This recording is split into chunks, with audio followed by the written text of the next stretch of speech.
রাখেন আল্লাহ, হ্যাঁ আমাদের তোমরা মানো, আল্লাহ সিস্টেমটা করে রাখে, আল্লাহ সিস্টেম করেছেন যুগে যুগে নবী প্রেরণ করেছেন যে আপনারা আমার নবী, আমরা এমন এক নবীর উম্মত যেই নবী নবীদেরও নবী, যেরকম সুবহানাল্লাহ, নবীদেরও নবী।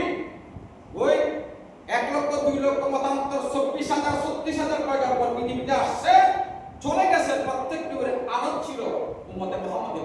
সুবহানাল্লাহ। ঈসা আলাইহিস সালাম বলেছিলেন, আল্লাহ এত পাওয়ার দিয়েছেন, ক্ষমতা দিয়েছেন, আমি জীবিত দেব, হ্যাঁ মৃতকে আমি জীবিত বানাই। একটা মুমূর্ষু ব্যক্তি মৃত্যুর শয্যায় পড়ে আছে, হাত দিয়ে ভালো হয়ে এত পাওয়ার দিয়েছেন। আমি ঈসা আলাইহিস সালাম আল্লাহ এমন পাওয়ার দিয়েছেন, তিনি একটা হরিণকে বলতেন, প্রধানকে বলতেন তুমি এদিকে আসো, চলে আসো, তুমি জমিনে শো, তোমাকে জবাই করবো, বুঝতে পারবো কিছু মানুষের দিন। আচ্ছা জানো এই কথা করে শুরু করছি, হরিণটা দে, তুমি এদিকে আসো। আসছে কি করতে হবে, তুমি শো, তোমাকে জবাই করবো, আমি বুঝতে পারবো কিছু মানুষকে দেবো।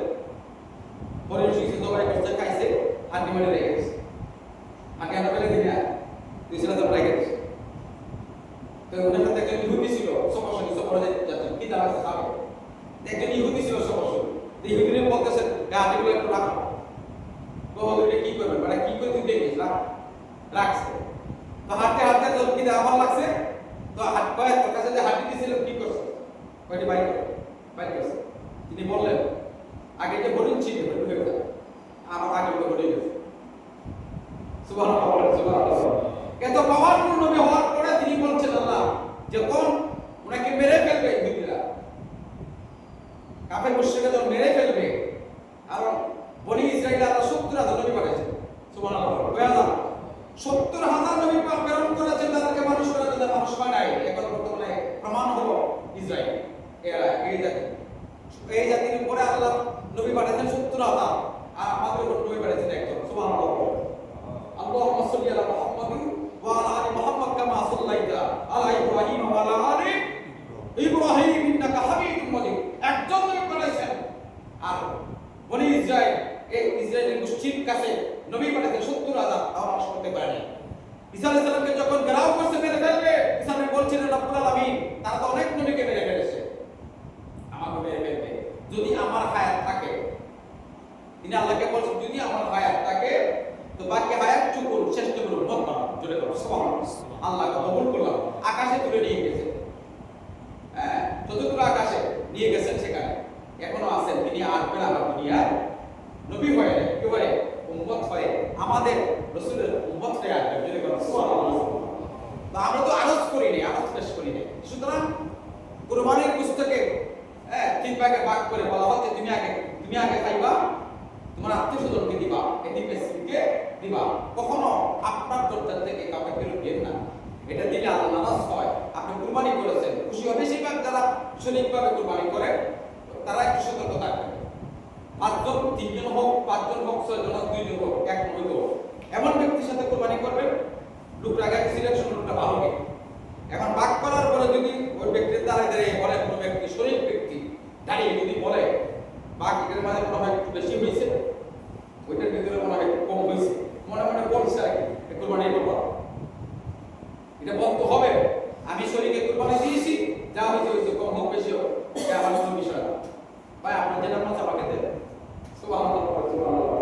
তো সুতরাং যারা মধ্যবিত্ত আছে, অনেক সময় আছে তারা আপনার কারো কাছে চাইতেও পারে না, অথবা গতবার কুরবানি দিছিল এবার কুরবানি দিতে পারতেছে না, এই সমস্ত লোকদের টার্গেট করবে সমাজের ভিতরে, এই ভাইটা তো গতবার কুরবানি দিছিল এবার দিতে পারে নাই, আস্তে করে বুঝতে হবে, পারাই দেবে, তাহলে খুশি হয়ে যাবে, ঠিক কিনা বলেন? এটা হলো নিয়ম।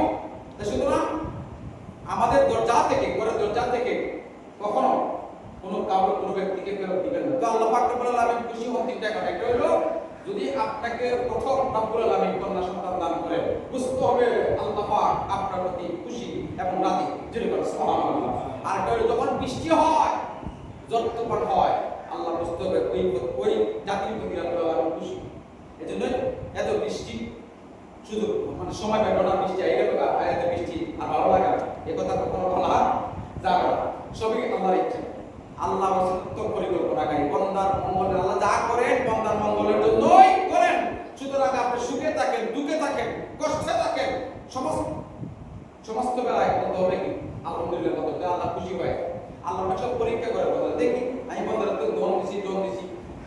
বাড়ি দিছি গাড়ি দিছি একটু টেস্টিং করে চাইতো, তখন আমরা একটু টেস্টিং করবো, জন দিয়া ধন দিয়া আল্লাহ টেস্টিং করবো, আপনার সন্তান দিয়া স্ত্রী দিয়া আল্লাহ পরীক্ষা করবো।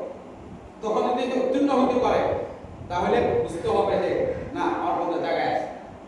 সুতরাং এটা গিরিপথের ছাপ সামনে পর আজকে কিতাব আল্লাহ উল্লেখ করে দিয়েছেন, তোমরা কাবাকে ধ্বংস করবে না, প্রস্তুতি নেও কাবাতে যাওয়ার জন্য, প্রস্তুতি নাও কারা যাদেরকে আমি আল্লাহ তৌফিক এনায়েত করেছি, দান করেছি, তোমরা খানায় কাবাকে ধ্বংস করো না। অর্থাৎ এখানে আল্লাহ পাক রব্বুল আলামিন বলছেন যে যেন হজ পালন করে হজ তুমি পালন করবা, যখন তুমি নিয়ত করেছো তোমার কাগজপত্র কমপ্লিট, তুমি অন্যায় থেকে মুক্ত থাকো।